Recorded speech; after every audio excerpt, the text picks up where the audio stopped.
Good evening, good evening, good evening everyone. You're most welcome on your YouTube channel Divyang Classes Maths Special.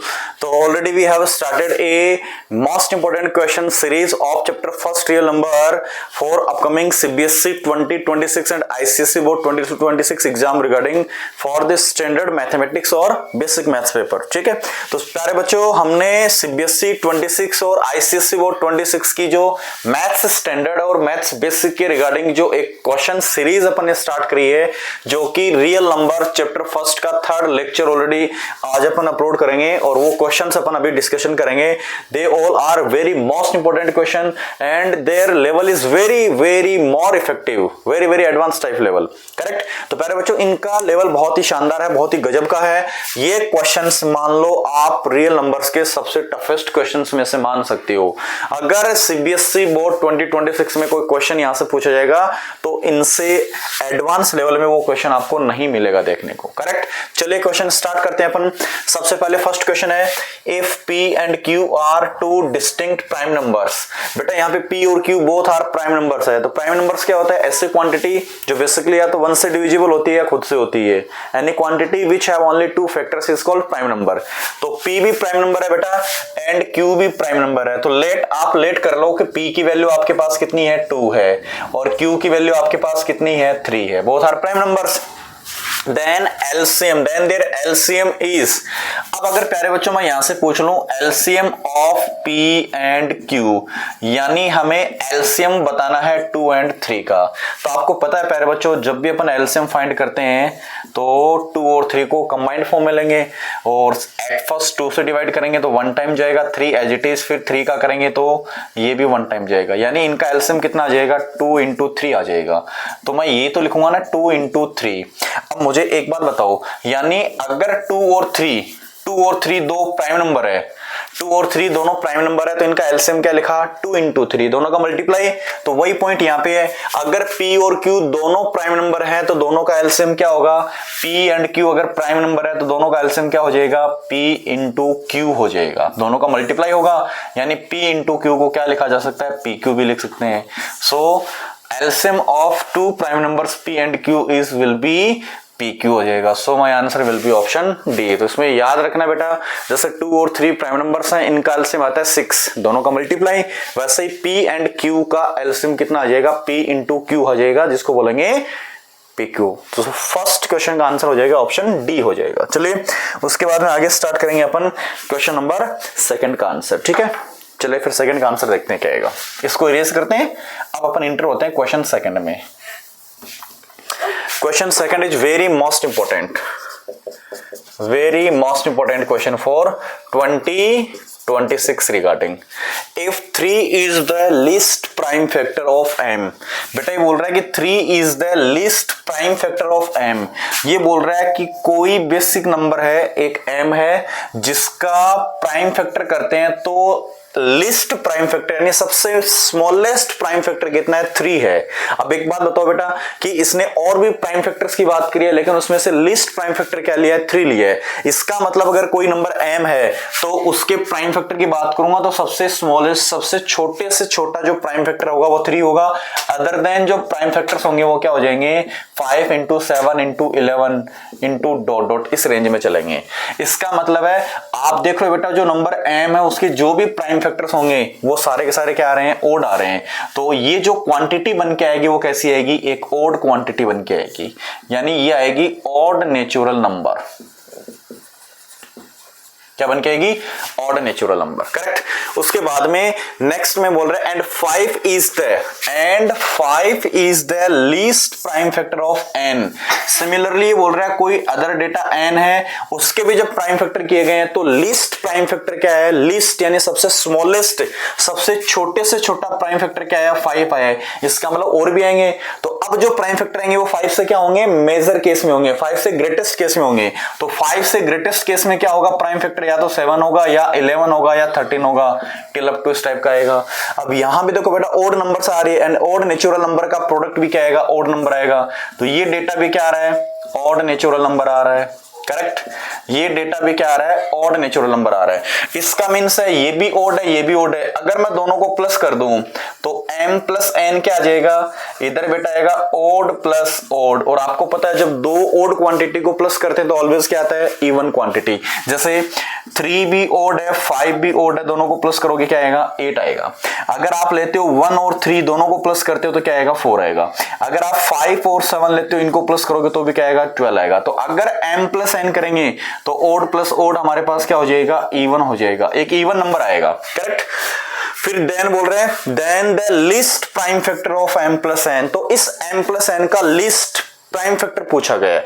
अब बेटा m plus n क्या होगी, even होगी। आप किसी भी इवन नंबर का प्राइम फैक्टर करोगे, आप 8 का प्राइम फैक्टर करोगे तो लिखोगे 2 इंटू 2 इंटू 2।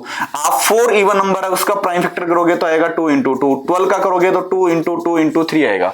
तो किसी भी इवन नंबर का प्राइम फैक्टर करोगे तो उसमें डेफिनेटली 2 तो आएगा ही आएगा। इसने लिस्ट प्राइम फैक्टर पूछा है तो सबसे स्मॉलेस्ट प्राइम नंबर क्या होती है, बेसिकली 2 ही होती है।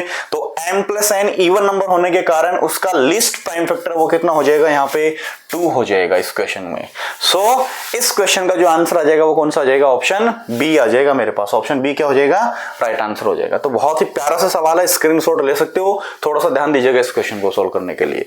m भी और नेचुरल नंबर आएगी, n भी और नेचुरल नंबर आएगी, दोनों का ऐड भी क्या आएगा, ऑड प्लस ऑड इवन आएगा। और इवन में हमेशा 2 का डिवाइड होगा तो लिस्ट प्राइम फैक्टर क्या हो जाएगा, बेसिकली 2 हो जाएगा। बोलो यस या नो, करेक्ट। चलिए उसके बाद में चलते हैं थर्ड क्वेश्चन की तरफ चलते हैं उसके बाद में, ठीक है। थर्ड क्वेश्चन चलते हैं, ये भी मोस्ट इंपोर्टेंट क्वेश्चन है। पहले इसको इरेज करते हैं, उसके बाद में थर्ड क्वेश्चन को सॉल्व करेंगे अपन, ठीक है। चलिए अभी देखते हैं थर्ड क्वेश्चन का आंसर क्या आएगा। अभी देखते हैं थर्ड क्वेश्चन का आंसर क्या आएगा। थर्ड क्वेश्चन का answer, so now we are going to enter in third question, है ना। अब प्यारे बच्चों थर्ड क्वेश्चन है, इफ 2 पॉजिटिव इंटीजर्स, यानी पॉजिटिव क्वांटिटी है, नेचुरल नंबर्स की बात कर रहा है, a and b are written as a is equal to. तो प्यारे बच्चों इस क्वेश्चन में जो a का डेटा हमें दे रखा है वो दे रखा है p क्यूब इंटू में q की पावर 4 एंड b का जो डेटा दे रखा है and b is equal to है p square and q cube, where p and q are prime numbers, p and q prime numbers हैं, such that HCF of AB, यानी question में हमें क्या बताया गया है, HCF of AB, A and B का HCF निकालना है। चलिए प्यारे बच्चों सबसे पहले अगर HCF of AB राइट करेंगे तो HCF क्या बताया था, प्राइम फैक्टर के केस में मैंने क्या बताया था, the product of minimum powers. तो मिनिमम पावर्स का प्रोडक्ट लेना है बेटा। यहाँ मिनिमम पावर कितनी है सर, आप बोलोगे सर यहाँ p क्यूब है, यहाँ p स्क्वायर है, तो मिनिमम कितना आ जाएगा, p स्क्वायर आ जाएगा इंटू, फिर q में देखेंगे तो यहाँ मिनिमम कितना है, q की पावर 3, इधर q की पावर 4 है, तो मिनिमम यही होगा, यानी इसका HCF आ जाएगा p स्क्वायर इंटू में क्या आ जाएगा, q क्यूब आ जाएगा। एंड ये बोल रहा है HCF ऑफ AB जो आएगा डेटा वो किसके इक्वल आएगा, इस रिजल्ट के इक्वल आएगा। इसका मतलब ये जो HCF ऑफ AB हमने निकाला है वो किसके इक्वल रखा जाएगा, इस डेटा के इक्वल रखा जाएगा। तो यहां से आ जाएगा p की पावर m इंटू में क्या हो जाएगा, q की पावर n। अब प्यारे बच्चों यहां देखो दोनों का बेस सेम है, दोनों प्रोडक्ट में है, तो बेस एक्सपोनेंट रूल से क्या बोल देंगे, their corresponding exponent also will be same. अगर इनका बेस सेम है तो इनकी पावर्स भी क्या होगी, सेम होगी। तो कंपेयर करो यहां से p स्क्वायर की वैल्यू किसके इक्वल है, p की पावर m की, तो m की वैल्यू यहाँ पे कितनी आ रही है बेटा, यहाँ से m की वैल्यू मेरे पास आ जाएगी 2, करेक्ट। एंड अगर मैं यहां इन q को इक्वल करता हूं तो यहां से n की वैल्यू कितनी आ जाएगी, मेरे पास 3 आ जाएगी। तो m की वैल्यू 2 है, n की वैल्यू 3 है। एंड फिर एक पॉइंट बता रहा है हमें LCM of AB is equal to P की पावर R इंटू Q की पावर S। अगर मैं इन दोनों का एलसीएम भी फाइंड करता हूं, हेंस अगर मैं इनका एलसीएम फाइंड करता हूं A, B का, तो एलसीएम में क्या बताया था, प्रोडक्ट ऑफ मैक्सिमम पावर। तो बेटा मैक्सिमम पावर देखो कितनी है, p स्क्वायर है, p क्यूब है, तो बोलोगे सर मैक्सिमम तो p क्यूब ही होगा, तो p क्यूब आ जाएगा। फिर q में चेक करोगे तो मैक्सिमम कितना है, 3 या 4 पावर होगी, तो बोलोगे सर q की पावर 4 आ जाएगा। ये जो एलसीएम है वो हमें दे रखा है p की पावर r इंटू q की पावर s के इक्वल। इसका मीन्स है ये जो डेटा आएगा वो किसके इक्वल आएगा, p की पावर r इंटू में आ जाएगा q की पावर क्या आ जाएगा, s आ जाएगा, क्योंकि इसने बोला है कि इसका एलसीएम ये होगा। तो ये जो एलसीएम हमने निकाला है वो इसके इक्विवेलेंट हो जाएगा।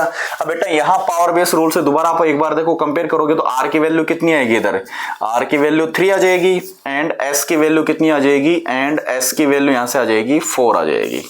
तो m n r and s all values मेरे पास ऑलरेडी आ गई है। अब क्वेश्चन में वैल्यू किसकी फाइंड करनी है, then m plus n into r plus n। तो हमें अब जो डेटा फाइंड करना वो है m प्लस n इंटू में r प्लस s। तो बेटा m प्लस n, m की वैल्यू कितनी है रखो इसमें 2, प्लस n की वैल्यू कितनी है 3, इनटू में r की वैल्यू कितनी है इधर बेटा 3, प्लस s की वैल्यू कितनी है 4। इसको सोल्व करेंगे 3 प्लस में 2 कितना हो जाएगा 5, इंटू 4 प्लस 3 कितना हो जाएगा 7।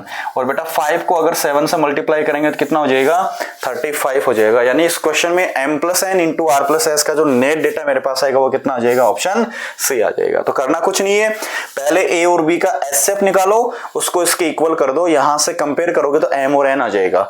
फिर a एंड b का क्या निकालो, एलसीएम निकालो, फिर उसको इसके इक्वल कर दो, फिर यहां से r और s आ जाएगा। फिर m plus n into r plus s का डेटा पूछा गया तो आप वैल्यू पुट करके मल्टीप्लाई करके आंसर निकाल दो, आंसर हो जाएगा 35। तो it's also very most important question for upcoming exam 2026 regarding, correct. चलिए प्यारे बच्चों, उसके बाद हम चलते हैं नेक्स्ट क्वेश्चन की तरफ। यानी अब अपन सोल्व करेंगे क्वेश्चन नंबर 4 का आंसर। बेटा ये क्वेश्चंस बहुत इंपॉर्टेंट है अपकमिंग 2026 बोर्ड एग्जाम के रिगार्डिंग, आईसीएसई बोर्ड हो चाहे सीबीएसई बोर्ड हो, उनके लिए बहुत ही मोस्ट इंपॉर्टेंट क्वेश्चन है, इसलिए अच्छे से प्रैक्टिस करनी है इनकी। अब क्वेश्चन नंबर 4 है, if m is a natural number. बेटा सिंपल सा पॉइंट है, m कैसी नंबर है, m है वो क्या है, नेचुरल नंबर है। यानी n की वैल्यू बेसिकली 1 से स्टार्ट होगी, 1 2 3 में से आप कोई भी ले सकते हो, विच is not a perfect square, but m is cannot be a perfect square। बेटा परफेक्ट स्क्वायर नंबर कौन सी होती है, any mathematical number which can be any mathematical number which square root can be calculated, जिसका square root calculate किया जा सकता है, easily कर सकते हैं। एक परफेक्ट स्क्वायर नंबर यानी any mathematical quantity which square root is always a positive quantity, correct, उसको बोल देंगे परफेक्ट स्क्वायर। तो परफेक्ट स्क्वायर नंबर है जिसका रूट निकल सकता है इजीली, जैसे 1 का रूट 1 होगा, 4 का रूट 2 होगा, 9 का रूट 3 होगा, 16 का 4 होगा, तो वो परफेक्ट स्क्वायर नंबर है। बट ये बोल रहा है m is a natural number which is not perfect square. बेटा m परफेक्ट स्क्वायर नहीं है, इसका मतलब है m की वैल्यू क्या ले लो, सबसे पहले 2 ले लो, क्योंकि 2 एक परफेक्ट स्क्वायर नंबर नहीं है, क्योंकि 2 का रूट पॉसिबल नहीं है। Which is not a perfect square, then root m। अब m की वैल्यू अगर 2 है, इस पे अपन रूट अप्लाई कर देंगे तो रूट m कितना हो जाएगा बेटा, रूट 2 हो जाएगा। अब रूट 2 बोलो पॉसिबल है क्या, नहीं है, एग्जैक्ट वैल्यू फाइंड नहीं कर सकते, अप्रोक्स वैल्यू आती है 1.414 आती है। तो जहां एग्जैक्ट वैल्यू फाइंड नहीं करी जा सकती, अप्रोक्स वैल्यू फाइंड करते हैं, उसको क्या बोला जाता है, इरेशनल नंबर। तो अगर m नेचुरल नंबर है, m is not a perfect square, then square root of this type natural number will be irrational number. So my answer will be irrational number. So my answer will be irrational number. So my now we are going to solve another most important question of question number 5। तो प्यारे बच्चों 5 का question बहुत ही most important है upcoming exam 2026 के regarding, तो इस question को बहुत ही अच्छे से प्रिपेयर करना है, करेक्ट। एट फर्स्ट यहाँ थोड़ा सा स्पेस है वो अचीव करते हैं, आफ्टर दैट अपन इसका आंसर फाइंड करेंगे। तो बेटा देखो नेक्स्ट क्वेश्चन क्या है, द एलसीएम ऑफ 6 की पावर 4, 8 की पावर 2 एंड k इज, यहाँ पे 3 क्वांटिटीज है बेटा, 6 की पावर 4 है, 8 की पावर 2 है एंड k एक अननोन नंबर है। इन तीनों क्वांटिटीज का एलसीएम दे रखा है 12 की power 4, where k is a positive integer, जहां k एक क्या पॉजिटिव इंटीजर है, यानी k की वैल्यू पॉजिटिव में आएगी। Then find the smallest value of k, तो देन हमें k की स्मॉलेस्ट वैल्यू फाइंड करनी है। ये 4 ऑप्शंस आपके सामने है, ठीक है। तो देखो किस किस का एलसीएम फाइंड करना है बेटा, सबसे पहले लिखा है 6 की पावर 4, तो हमें 6 की पावर 4 को सोल्व करना है, तो यहां 6 का बेटा प्राइम फैक्टर करना पड़ेगा। देखो 6 को क्या लिख सकता हूं मैं, 2 इंटू 3 लिख सकता हूं। अब एक्सपोनेंट 4 है तो इसका एक्सपोनेंट भी 4 रहेगा, इसकी पावर भी 4 रहेगी, तो मैं ये लिख सकता हूं कि 6 की पावर 4 को क्या लिखा जाएगा, 2 की पावर 4 इंटू में 3 की पावर 4, यानी इसको ऐसा भी लिख सकता हूं। सेकंड मेरे पास नंबर है 8 का स्क्वायर। अब 8 स्क्वायर को अगर मैं प्राइम फैक्टर करके राइट करूंगा तो यहां पे बेटा 8 के फैक्टर क्या होंगे, आप बोलोगे सर 8 को लिखा जा सकता है 2 इंटू 2 इंटू 2, फिर इनका एक्सपोनेंट 2 है तो 2 आ जाएगा, यानी 8 स्क्वायर इक्वल टू कितना है, 2 2 जो 4 4 2 जो 8 बन रहा है। तो मैं यहां 2 को काउंट किया तो 2 कितनी बार है, 1 2 3 टाइम, तो लिखूंगा 2 की पावर 3 की होल पावर 2 हो जाएगा। यानी एक्सटर्नल पावर किससे मल्टीप्लाई होगी, इंटरनल पावर से। तो उस केस में क्या हो जाएगा, 2 की पावर कितना हो जाएगा, 3 2 6 हो जाएगा। यानी 8 स्क्वायर को अगर मैं लिखना चाहूं तो 2 की पावर 6 पे राइट कर सकता हूं। एंड के अननोन है, के हमें पता नहीं है, तो चलो के को के ही रखते हैं। इस 12 की पावर 4, इन तीनों का एलसीएम क्या है, 12 की पावर 4 है। तो मैं ऐसा लिखूंगा बेटा यहाँ पे कि एलसीएम ऑफ 6 की पावर 4 8 का स्क्वायर के, इन तीनों क्वांटिटीज का एलसीएम आया है 12 की पावर कितना है, 4 आया है। तो एक बात बताओ बेटा, जब यहां अपन प्राइम फैक्टर करके लिखेंगे कि 6 की पावर 4 की जगह मैं लिखूंगा 2 की पावर 4 इंटू 3 की पावर 4 कोमा 8 स्क्वायर के प्राइम फैक्टर को मैं इंडिकेट करूंगा 2 की पावर 6 और के यहां पे एज इट इज है इज इक्वल टू। अब 12 के प्राइम फैक्टर क्या होंगे, जब यहां प्राइम फैक्टर लिखा है तो यहां भी करना होगा बेसिकली। तो 12 का प्राइम फैक्टर क्या होगा, 2 इंटू 2 4 4 3 12 की होल पावर 4, यानी इसको लिख सकता हूं 2 इंटू 2 इंटू 3 12 हो जाएगा।